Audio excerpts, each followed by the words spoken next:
L'artiste Valsero pense que l'écrivaine Calixte Beyala retourne sa veste contre le régime pour des raisons égoïstes. Le rappeur Valsero ne croit pas à la sincérité de l'écrivaine Calixte Beyala qui multiplie des sorties pour réfuter avec force l'idée d'une succession de père à fils au Cameroun. Pour l'artiste, la nouvelle posture de cette dernière étonne plus d'un. Tout le monde s'est regardé. On s'est dit. Qu'est-ce qui arrive même à la merci? On croit que c'est peut-être quelqu'un qui a piraté son compte. Mais le lendemain, on a encore plein de trucs. Ils disent que le tribalisme a fait ceci. Elle rechute encore.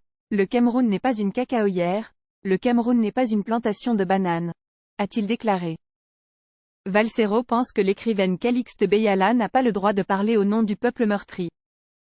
Tu n'as pas la légitimité de porter les souffrances des Camerounais vu tes positions antérieures, dit-il, ajoutant qu'il n'est pas d'accord avec elle quand elle dit que 90% de la population s'aligne sur sa position.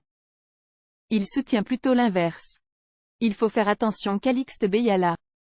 Il faut faire très attention. Si on est dans cette situation au Cameroun, c'est à cause du mandat de trop, met-il en garde Beyala qui l'accuse d'avoir soutenu le dit mandat.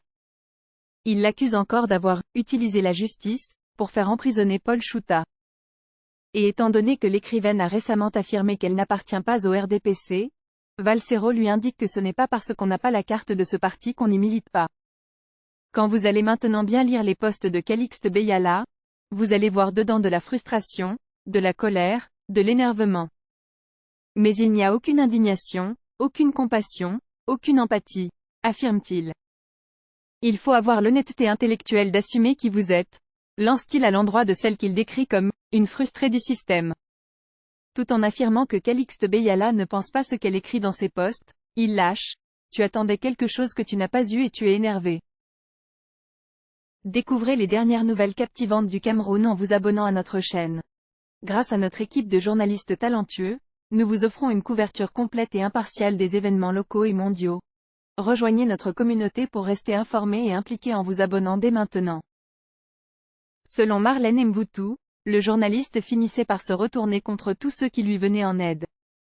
Alors que l'opinion publique soupçonne Amougou Bellinga d'être celui qui se cache derrière l'assassinat de Martinez Zogo, Marlène Mvutu indique qu'il n'y a personne au Cameroun qui a défendu l'image et la notoriété de Jean-Pierre Amougou Bellinga comme l'a fait Martinez Zogo.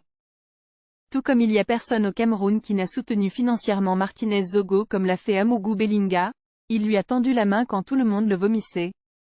D'aucuns pensaient qu'il était ingrat, un peu instable psychologiquement. Selon Marlène Mvutu, le journaliste finissait par se retourner contre tous ceux qui lui venaient en aide. C'est une vraie tragédie romaine qui se joue sous nos yeux. Une leçon de vie pour les générations futures. On se souvient encore de la joute verbale entre Lady Ponce et Martinez Zogo, elle réclamait à corps et à cri, de la reconnaissance après qu'elle lui aidait à faire opérer son épouse. Mais Martinez n'a pas hésité à tirer sur elle à boulet rouge à la radio.